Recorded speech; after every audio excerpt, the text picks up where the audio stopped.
Cuando hablamos de abuso en la infancia, hablamos de un abuso que abarca tanto lo físico como lo sexual, lo verbal, lo emocional, lo psicológico, y comprensiblemente este abuso en la mayoría de los casos podría alterar el desarrollo del cerebro del niño, lo que se manifestaría en su comportamiento.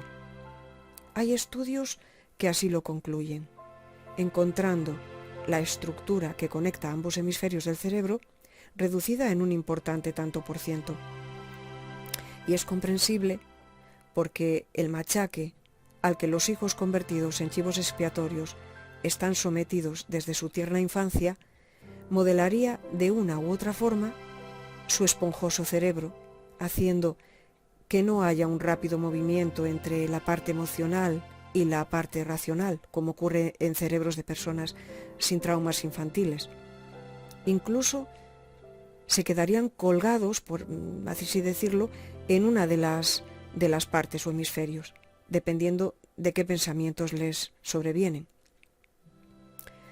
El doctor Martin Teicher es experto mundial en los efectos del maltrato en el cerebro y dice que el cerebro se va esculpiendo con las experiencias. Cuando la víctima con estrés postraumático tiene un flashback emocional, su parte racional se paraliza y toma poder la parte emocional. Por eso es tan importante que se revierta él o los traumas con las terapias adecuadas, ya que el abuso deja secuelas a corto y largo plazo. El daño provocado por los malos tratos en el cerebro en desarrollo de los niños, que necesitan seguridad, afecto, entornos estimulantes, en esos periodos de desarrollo, es imperdonable en una sociedad donde siguen sin considerarse maltrato algunas actitudes. Los padres, sean narcisistas malignos encubiertos, psicópatas subclínicos o integrados, o sociópatas, no aman a nadie, no tienen instinto de protección. Los hijos son herramientas y cosas en las que volcar sus miserias, su ira, sus inseguridades, su vacío emocional. Nos podemos encontrar con narcisistas encubiertos, con rasgos psicopáticos. Hay infinidad de denominaciones. Cada estudioso del tema viene a confirmar, cambiar o complementarlas. Narcisista perverso, encubierto, maligno, histriónico. El psicoanalista y psicoterapeuta Jean-Charles Bouchou dice que el perverso narcisista, teniendo miedo a caer en la psicosis, empleará mecanismos de defensa psicológicos especiales, intentando hacer soportar a otra persona lo que él no soporta en sí mismo. No soporta conflictos internos y los proyectará en el otro. No conoce la culpabilidad. Digamos que busca la normalidad en su barbaridad. Aunque los psicópatas integrados y los narcisistas encubiertos comparten el mismo perfil de sentirse especiales, de envidia, de maquiavelismo, de falta de empatía, de engaño, no sienten culpa por el daño que causan ni se sienten responsables, idealizan, devalúan y descartan, utilizando la manipulación emocional, la victimización, el gaslighting, la triangulación, el control, la negación, el aislamiento, destruyen o siembran la destrucción en la vida de sus víctimas. Hay quien disiente del planteamiento del doctor Piñuel y dice que hay algunas diferencias, que el narcisista es más inseguro, aunque aparente lo contrario, que el psicópata no depende del suministro para mantener su fachada, que el narcisista necesita una fuente primaria de combustible que lo sostenga sí o sí, y que el psicópata no depende ni muestra interés en nadie, que no le influyen las circunstancias ambientales, que no son decisivas, y que por el contrario, los narcisistas habrían crecido en entornos familiares muy tóxicos, siendo su trastorno fruto del abuso.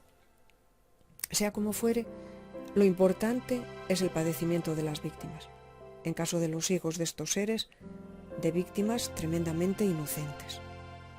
Y nos encontramos con progenitores que ningunean, insultan, desatienden, enfrentan, culpabilizan, destruyen, no respetan la individualidad, la privacidad, la propiedad, son engañados en su inocencia.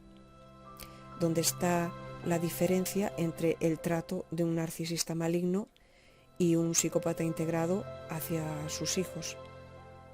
Aquí no hablamos de relaciones normales de padres e hijos, con sus momentos de enfado, de castigo, de límites sanos. El trato y actitud de estos seres va más allá, por encima de cualquier lógica y límite, pero solo lo sabe el que lo padece, de puertas para adentro. Cuando se vive desde la primera infancia, la víctima llega a normalizar actitudes por no tener con qué comparar y no comprenden algunas palabras que con los años de adultos su mente la trajo al presente y buscando significado encontró que lo que su madre le llamaba infinidad de veces era intrusa. Esto, por ejemplo, en uno de los casos. Y no comprenden el porqué de las palizas sin motivo, y no comprenden los abusos consentidos hacia los hijos. Y cuando el niño recibe el abuso de quien se espera el amor, se encierra en su soledad con el miedo atenazando cada uno de sus poros. Esos niños suelen crecer sin que se les apoye en su independencia, individualidad. Se les insta a decir la verdad y se les castiga por ello. Esos padres tienen discursos contradictorios, no comparten su, digamos, sabiduría, como si celaran de que los hijos les superen. No respetan sus opiniones, mienten sobre lo que dijeron o le dan la vuelta. Se apropian de las ideas de los hijos, los tratan como niños, solo sus ideas son válidas. Son hogares siempre en conflicto, hasta por la más mínima estupidez. Como he citado, el chivo expiatorio carga con la culpa de todo. Se revisa en algunos casos hasta la basura para ver qué gasta. Se utiliza el tratamiento de silencio para crear malestar. Cuando los hijos son adultos, hay víctimas que padecen la denigración y devaluación hasta de progenitores en silla de ruedas. Y como dije en el primer capítulo, en esta sociedad de imagen de buenismo, sí o sí de los progenitores, donde el respeto es incuestionable, los hijos que padecen toda la maldad de esas personalidades se ven atados a, por una parte, el qué dirán, abandona a sus padres, ahora que son mayores, qué mal hijo, y por otra parte, los empáticos o la empatía y el amor incondicional a los padres los mantiene atados de por vida a unos seres que los han manipulado, abusado, denigrado durante toda su existencia. No todos los hijos son buenos hijos, no todos los progenitores son buenos progenitores. En definitiva, hay que visibilizar ese tipo de personalidades que existen, que están y que ayudan a morir en vida o directamente ayudan a morir. Ampliaré esta parte cuando lleguemos al capítulo de Hogar sin H. Como todo va relacionado, todos los capítulos van relacionados, tampoco quiero repetirme mucho en cada uno de ellos, ¿no?